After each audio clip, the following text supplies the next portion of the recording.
Donc moi je vais vous parler de Payum.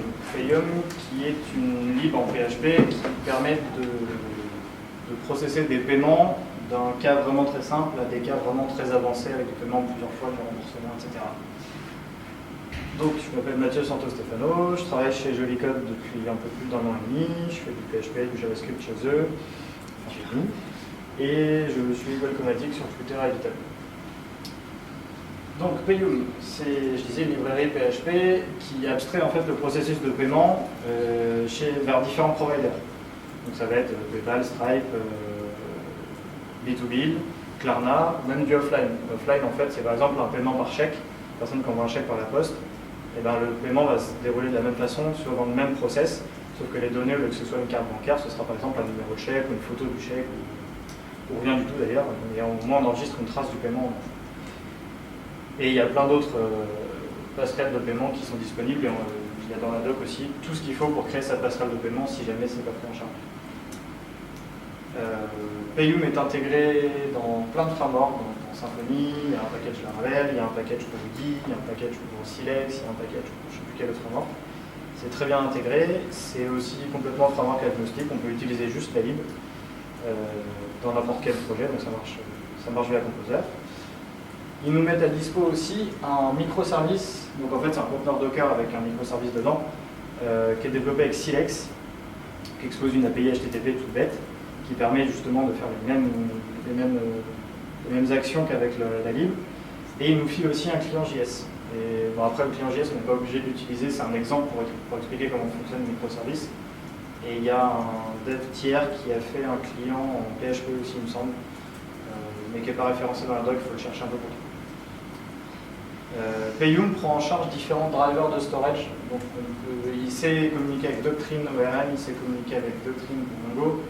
Il sait aussi écrire un file system, il sait causer avec Propel, il sait aussi, je crois qu'il peut causer avec Redis, il peut causer avec pas mal de choses. Et pareil, il y a dans la doc tout ce qu'il faut pour faire son propre driver de storage. Donc pour stocker dans à peu près tout ce qu'on veut, je pense que même dans Elasticsearch, il y a moyen de stocker des choses. Donc on va parler plus précisément de Payum dans Symfony. Première chose, est-ce qu'on utilise le bundle ou pas? Est-ce qu'il y a des partisans de on utilise un bundle pour à peu près tout ce qu'on intègre ou pas? Je sais pas, levez la main, non? Toi, non, toi, t'es viré en fait, voilà. Donc non, on n'utilise pas le bundle de Payum, il y a plein d'inconvénients. Alors oui, c'est clair, c'est facile à installer, les services sont déjà prêts, la config est là et tout, c'est cool. Sauf qu'il y a des problèmes, c'est qu'il y a deux modèles imposés, deux entités doctrine imposées, c'est une entité doctrine, c'est paiement et paiement token. Le problème, c'est que dans l'entité paiement par défaut de Payum, il y a plein de choses qui ne sont pas forcément très utiles, qui sont utiles vraiment dans le bundle parce qu'il ajoute plein de données dedans. En fait, l'objet paiement dans le bundle Payum, c'est vraiment là où il va mettre plein de données et il va piocher dedans pour chaque action qu'il a besoin de réaliser. Donc c'est un peu l'objet fourre-tout et c'est un peu pénible. En gros, pourquoi je dis un peu c'est du bazar, c'est parce qu'ils ont un champ details qui est un tableau en base et dedans ils mettent tout n'importe quoi. Donc j'ai trouvé ça un peu pénible, donc dans le bundle je me suis dit c'est pas génial, je ne vais pas l'utiliser. Il y a aussi la difficulté avec le bundle d'ajouter des actions custom à la passerelle. Par exemple, si c'est une passerelle qui n'est pas prise en charge et que nous on a développé l'extension pour cette passerelle-là, si on utilise le bundle avec cette passerelle-là, ça va être compliqué d'ajouter des actions custom. Et le gros problème pour moi de ce bundle, c'est que dans le projet dans lequel j'ai utilisé Payum récemment, là, on utilise B2B comme provider de paiement. Et en fait, c'est très mal implémenté. Il manque plein de choses. En gros, c'est implémenté pour, on rentre une carte, on envoie le paiement, ça se passe bien. S'il y a des erreurs, il y a des erreurs. S'il y a du 3D Secure, le paiement il fait. C'est pas génial. Donc du coup, je suis parti en me disant, je vais utiliser la lib elle-même, je vais l'ajouter avec Composer et pas de bundle, rien, je vais faire ma config, mon service en. Et donc comment on réalise un paiement avec Payum avec juste la lib et pas le bundle?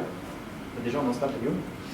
Je ne sais pas si c'est écrit assez gros les commandes Composer là, mais on n'installe pas tout Payum. On installe des sous-repos.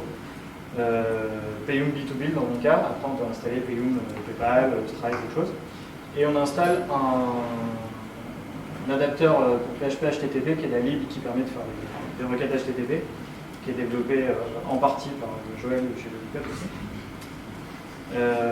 Une fois qu'on a installé tout ça, qu'est-ce qu'on a à disposition? Parce que comme on n'a pas le bundle, il faut qu'on regarde un peu ce qu'on peut ajouter, quels services on peut créer, et quelles entités par exemple on a, s'il y en a, s'il y a des formulaires, des choses comme ça. Premier truc, on a dans Payum ce qu'on appelle les actions, les requests. Alors attention, request, dans le contexte de Payum, c'est pas des requêtes HTTP. C'est des actions, enfin ouais, actions et request, c'est deux choses qui vont être envoyées pour exécuter une action chez un provider de paiement. Donc les actions de base qu'on a dans toutes les passerelles, dans tous les packages de passerelles de Payum, c'est une action pour autoriser un paiement, pour capturer un paiement, pour avoir la devise du paiement, pour rembourser, pour avoir le token et pour savoir quelle passerelle on utilise. On a aussi des actions spécifiques à Symfony, parce qu'en fait il y a un bridge qui permet de rajouter des choses dans Symfony. Donc on a la possibilité de récupérer la requête HTTP, de lancer l'action pour obtenir la carte de crédit, donc les données de la carte de crédit, et une action pour exécuter un render de trucs. Ensuite, dans le package B2B, on a des actions supplémentaires qui en fait surchargent les actions par défaut de Payum. On peut capturer un paiement, off-site, ça c'est une particularité de B2B parce qu'en fait on peut exécuter un paiement dans une iframe, donc ils appellent ça off-site. Donc c'est quasiment les deux mêmes actions sauf qu'il y a un petit changement par rapport aux données qui sont récupérées depuis l'iframe. Il y a l'action de convertir un paiement. Alors cette action-là elle est un petit peu bizarre, c'est comme je disais tout à l'heure, dans le paiement, Payum rajoute beaucoup de données, beaucoup de choses. Et en fait l'action de convertir un paiement, Payum ce qu'il va faire c'est qu'il va aller lire les données dans le paiement. Il va récupérer ce qui l'intéresse pour processer le paiement, donc le prix de l'article, son nom, le taux de TVA par exemple, le nom de la personne qui l'a acheté, il récupère toutes ces données-là et il les formate, il les met dans un tableau avec des index bien particuliers pour que B2B puisse savoir le prix de la chose qu'il va facturer et générer tout ça, générer le paiement. Ensuite, on a l'action de Notify, ça c'est au retour du paiement, c'est pour renvoyer à l'utilisateur en fait ce qui s'est passé. Est-ce que son paiement a été accepté, refusé, est-ce qu'il manque des données, est-ce que son numéro de carte est valide ou pas. Et ensuite on a une action de statut qui est utile quand on est développeur pour récupérer humainement, de façon humainement lisible le statut. Est-ce que c'est un succès, est-ce que c'est une erreur, est-ce que c'est autre chose, des données invalides ou je ne sais plus ce qu'il y a d'ailleurs comme statut, il y en a quelques-uns. Ensuite, les requests. Là, je ne vais pas refaire la liste, il y en a plein. Donc, on autorise, on annule, on capture, on convertit, on récupère le token de la carte de crédit, on récupère le statut humainement visible. Notify aussi, on obtient la carte de crédit, on rembourse, on fait le rendu. C'est les actions qui correspondent, les requêtes qui correspondent aux actions que j'ai listées. Donc ça, c'est la première chose, c'est la première ensemble de choses qu'on a dans Payum. Ensuite, dans le bridge pour Symfony, on a deux form types pour les cartes bancaires. Donc un credit card type qui est tout bêtement un formulaire de carte de crédit et un sous-formulaire qui permet de rentrer la date d'expiration de la carte de crédit. Avec ça, on a une contrainte de validation et son validateur pour la date d'expiration de la carte de crédit parce qu'il y a des règles un petit peu particulières. Par exemple, si on est le dernier jour du mois, il faut que la carte elle expire le lendemain et pas avant ou le mois prochain. Il y a des règles un petit peu bizarres. Donc ils nous fournissent le validateur de ce champ-là. C'est plutôt pratique. Donc là, on a tout ce qu'il faut pour bosser. Maintenant, qu'est-ce qu'on va faire et dans quel ordre on va le faire? Avec tous ces outils-là, premièrement, on va utiliser le formulaire de carte de crédit. Donc on va l'instancier dans notre contrôleur. On va faire le rendu. Après, c'est utile si vous voulez, du coup, ce sera autre chose. On attend que l'utilisateur rentre ses données. Ensuite, on valide les données. Donc, qu'est-ce qu'on va valider? On va valider le schéma de la carte. On va valider l'existence du numéro de carte. On va valider la date d'expiration, et tout ça sans appel externe à des API bancaires ou autre chose. En fait, on a tout ce qu'il faut. Dans Payum, on a credit card date, la contrainte de validation de 2 slides d'avant, là, qui va nous permettre de valider la date d'expiration de la carte. Et ensuite, on a dans Symfony directement card scan, qui nous permet de valider le schéma de la carte. En fait, il va nous dire si c'est une Visa, une Mastercard ou autre chose. Il y a 6 ou 7 types de cartes différents. Et en fait, dans le validateur, on peut dire mon site, provider de paiement n'accepte que les Visa ou que les Mastercard ou que ces deux-là et pas les autres, ou que les Maestro ou que les American Express si vous êtes un site qui vend à l'étranger en Amérique. Et ensuite, le validateur Lune qui utilise l'algorithme qui génère les numéros de carte, qui va valider que le numéro de carte a déjà été généré par cet algorithme-là. En gros, ça permet de voir si c'est pas un faux numéro de carte rentré n'importe comment, et d'être sûr au moins qu'il correspond à une carte qui existe, ou qui a existé. Ensuite, maintenant qu'on a tout ça, qu'on a validé les données et qu'au pire on a envoyé les erreurs à l'utilisateur et qu'il a corrigé, on interroge la passerelle de paiement. C'est pour ça qu'on avait besoin tout à l'heure d'un adapteur pour PHP HTTP, pour faire la requête vers la passerelle de paiement. Et il nous répond et on traite la réponse. Donc par défaut, quand on utilise Payum avec B2B, il nous répond capture to fail. Et ça c'est génial, sauf que quand il y a des grosses sommes, au-delà de 150 €, je crois, et il y a la redirection vers 3D Secure pour certaines cartes. 3D Secure, c'est la page super moche qu'on remplit tous avec un SMS, avec un petit code pour soi. Et ça, Payum, pour B2B, il ne prenait pas du tout en charge. Du coup, j'ai fait une petite PR pour que ça marche. J'en parlais tout à l'heure. Et ensuite, une fois que tout s'est bien passé, que la personne a été redirigée vers 3D Secure s'il y a besoin, ou si juste vu que c'était le paiement success, et on enregistre le paiement en base de données. Magique. On a fait un paiement. Globalement, en installant 2 packages et en faisant un contrôleur et en appelant 2-3 classes. Ça, c'est cool. Bon, c'est hyper abstrait, on va regarder du code, hein. On ne comprend pas trop sinon. Donc, c'est un peu petit. C'est mieux. Donc, moi j'ai fait un service Payum qui prend en argument le routeur Doctrine et les identifiants de B2B. Donc, ce service ressemble. Alors, j'ai pas tout mis, hein, le constructeur, les propriétés privées, tout ça. J'ai juste mis la fonction getPayum instance qui va nous construire l'instance de Payum qu'on va utiliser. Payum, il a besoin de 2 storage, donc un storage pour le paiement. Donc il faut lui dire globalement quelle classe, quelle entité on utilise, où est-ce qu'elle se trouve, et configurer un Doctrine Storage avec la configuration actuelle de Doctrine. C'est pour ça que je le passe en argument. Ensuite, un token storage au même principe, une entité paiement, une entité paiement token. Et ensuite, on récupère Payum en bas et une méthode getPayum sur le pile. Ensuite, il faut qu'on configure la passerelle pour lui dire qu'on va utiliser B2B. Donc là, du coup, on a une factory qui nous permet de faire ça. On lui file un tableau avec l'identifiant password et si on est en sandbox ou pas, histoire qu'il n'aille pas taper la prod et d'éviter vraiment notre carte. Ensuite, on crée une token factory pour qu'il puisse générer ses tokens de paiement et les invalider aussi. On ajoute tout ça en extension à la passerelle. On lui dit, bah voilà, tu vas utiliser cette factory de tokens, tu vas utiliser ce storage là pour le paiement. Et ensuite, on ajoute, alors moi j'ajoute 2 actions. Par défaut, dans la passerelle B2B, il y a déjà des actions. Moi j'en rajoute 2 qui n'y sont pas, getTokenAction et notifyAction, pour notifier derrière, pour récupérer la notification du statut du paiement. Et ensuite, Payum Builder, je lui dis, bah voilà, c'est de la passerelle, maintenant elle a ce nom-là, et je lui file l'objet passerelle, et je retourne Payum, et voilà. J'ai mon instance Payum que je peux appeler bien service. Dans le contrôleur, du coup, ça ressemble à ça. Je récupère mes services, je vais getPayum instance. J'ai mon instance de Payum. Je récupère depuis Payum la passerelle.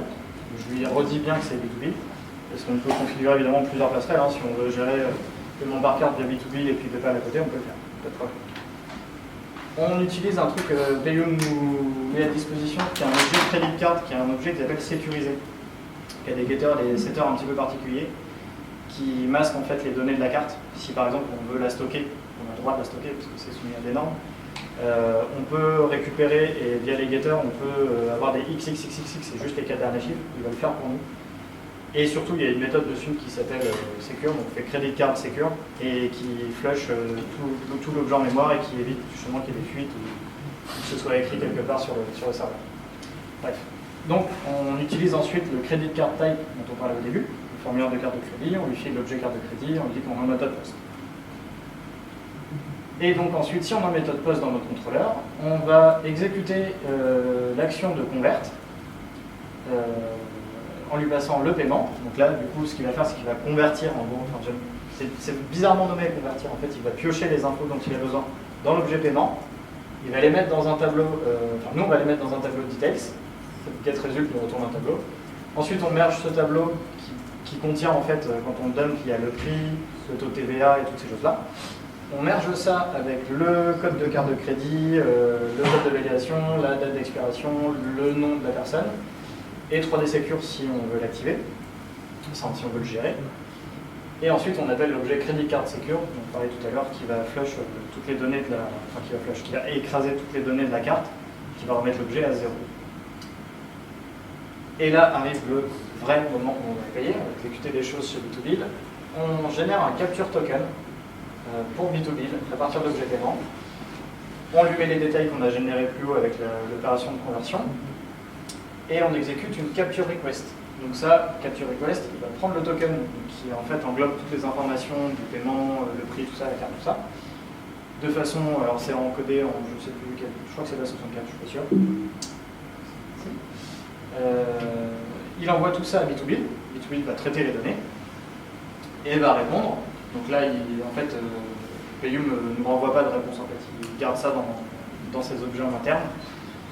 Par contre, après, ce qu'on peut faire, c'est exécuter getHumanStatus pour savoir comment s'est passé le paiement. Et là, il va nous redonner, va nous rendre le statut du paiement qui a été exécuté plus haut par capture. On peut ensuite set le status. Il y a un champ status sur paiement. On peut set le statut en récupérant la valeur de statut request. On enregistre tout ça avec Doctrine. Comme ça, on a une trace du paiement en base de données. Et on invalide le token de paiement, très important, sinon il est toujours valide en base et avec 2-3 paramètres get bien placés, on peut le réexécuter. Et ensuite, j'ai pas mis la fin, mais évidemment, si ça a foiré, on envoie une page d'erreur. Si il y a un succès, eh ben, on dit que c'est success. Et si jamais status request correspond à j'ai besoin du 3D Secure, dans capture request, on a tout ce qu'il faut pour. En fait, c'est du 3D Secure, c'est du HTML qui m'a envoyé. C'est pas une URL où on va vers cette URL. C'est que HTML a renvoyé en réponse, avec un gros JavaScript dedans qui traque énormément de choses. C'est très bizarre. Et en fait, il faut mettre ce HTML-là, juste ce HTML-là, pas plus, dans une réponse. On envoie ça dans le navigateur et ensuite le JS fait la redirection tout seul. Donc voilà, je parlais du 3D Secure, parce que c'est vraiment là-dessus que j'ai buté, parce que c'était pas du tout pris en charge pour B2B. Donc il y a une paire qui est ouverte. J'ai discuté un petit peu avec le lead mainteneur de la lib. J'ai ouvert une issue en disant bah voilà, est-ce que c'est prévu, est-ce que tu bosses dessus ou non. Il m'a dit non du tout. Donc moi je l'ai ouverte la PR et ça fait plus de 10 jours. J'espère qu'il ne va rien arriver de grave. Donc voilà, comment on fait un paiement avec Payum vers B2B, donc avec une vraie carte de crédit, comment on manipule les cartes de crédit de façon sécurisée et qu'on ne fait pas n'importe quoi avec. On évite de les stocker parce que c'est soumis à des normes de sécurité, de base de données, tout ça. Donc voilà. Donc merci à tous. Je ne vais pas drop le micro parce que sinon on peut engueuler. Et donc vous avez les slides ici. Alors vous n'avez pas les slides directs, hein. Vous avez le repo, c'est des slides faits avec React. Il faut télécharger le repo, faire yarn run start et vous avez les slides. Voilà.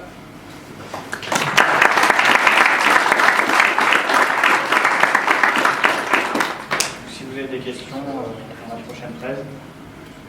Une question, tu dis que tu l'utilisais avec Stripe, mais ouais. Du coup, je vois pas bien ce que ça apporte en plus de ce que Stripe nous fournit déjà. En fait, ce que Payum apporte surtout, c'est si tu as plusieurs providers de paiement dans ton application, de ne pas avoir 15 lignes différentes chargées et 15 process de paiement différents. Tu as tout avec les mêmes classes, avec les mêmes actions, tout se ressemble. Tu peux centraliser ça dans un même code. Par exemple, si tu utilises juste Stripe, ça n'a aucun intérêt. Ça n'a aucun intérêt, autant utiliser ce que fournit Stripe, c'est pareil. Enfin, B2B, ils ont aussi un SDK PHP qui est un peu pas hyper bien. Du coup, on est parti sur Payum et nous, en fait, on est parti là-dessus parce qu'on sait que dans le futur, on va avoir besoin de faire du PayPal, on va peut-être avoir besoin de faire du Stripe aussi et de faire des process de paiement à l'étranger avec d'autres banques. On a utilisé un truc où on s'est dit, bah, plus tard, au moins le process de paiement de base sera fait, on aura juste à rajouter une passerelle, à la configurer et ça reprend. Mais si tu n'as que Stripe ou que PayPal, non, on utilise des trucs de base, ça fait carrément boulot. Ouais. Je suis pas sûre d'avoir compris, donc du coup le numéro de carte est envoyé en clair dans les postes? Non, le capture token, c'est des données chiffrées par la lib. En fait, Payum intègre aussi la lib de B2B qui a un hash, enfin qui a une fonction de hash qui va hasher toutes les données, tout le tableau Vitex en fait dont je parlais. Il va hasher tout ce tableau, pour mettre ça dans une énorme string qui fait plusieurs dizaines de lignes, et il va envoyer ça à B2B. C'est pas en clair.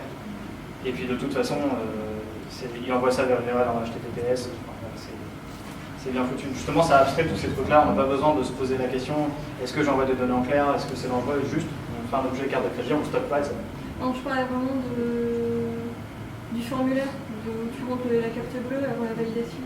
Ah oui, bah alors après ça, oui, les données sont envoyées en poste en clair, donc évidemment HTTPS obligatoire, sinon c'est pas dangereux.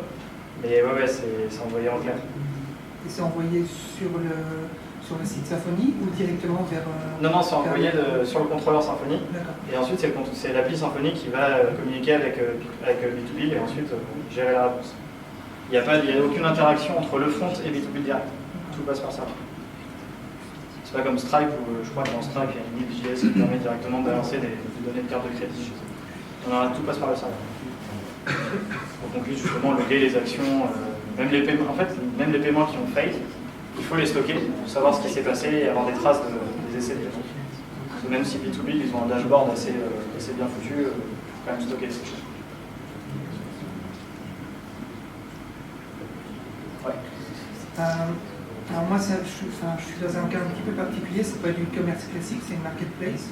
Ouais. Donc je dois utiliser des PSP comme MangoPay ou Lemonway qui séparent l'argent en deux flux, un flux commission et un flux destiné à l'autre personne qui est sur la marketplace. Ouais. Donc j'ai regardé rapidement pour MangoPay, j'ai pas vu de ligne Payum qui le fait. Je crois pas, non, j'en ai pas vu non plus. Mais est-ce que c'est suffisamment abstrait pour que je puisse spécifier ce genre d'infos en plus? Ça dépend à quel niveau ça se fait. C'est au moment de la création de la demande de paiement. Alors du coup, ça doit être faisable parce que à ce moment-là, ce serait dans l'objet, je ne sais plus, c'est action request, c'est un peu bizarre ces mots-là. C'est dans un des deux objets, en fait, c'est là qu'on remplit les champs qu'attend le provider. Par exemple, pour B2B, il y a un champ total amount, c'est là qu'on sait. Donc si tu as deux champs, un commission et un autre chose, c'est là que tu sépares et que tu fais ta soustraction. Donc je pense qu'il y a moyen de développer une passerelle pour un package pour MangoPay. Je ne sais pas s'il y en a qui utilisent aussi OmniPay, c'est le gros concurrent, c'est le truc qui est ultra connu. Payum est le concurrent du coup de OmniPay, ça gère la même chose, c'est un système de passerelle avec des actions de requête. D'autres questions? On peut passer à la phrase suivante. Merci.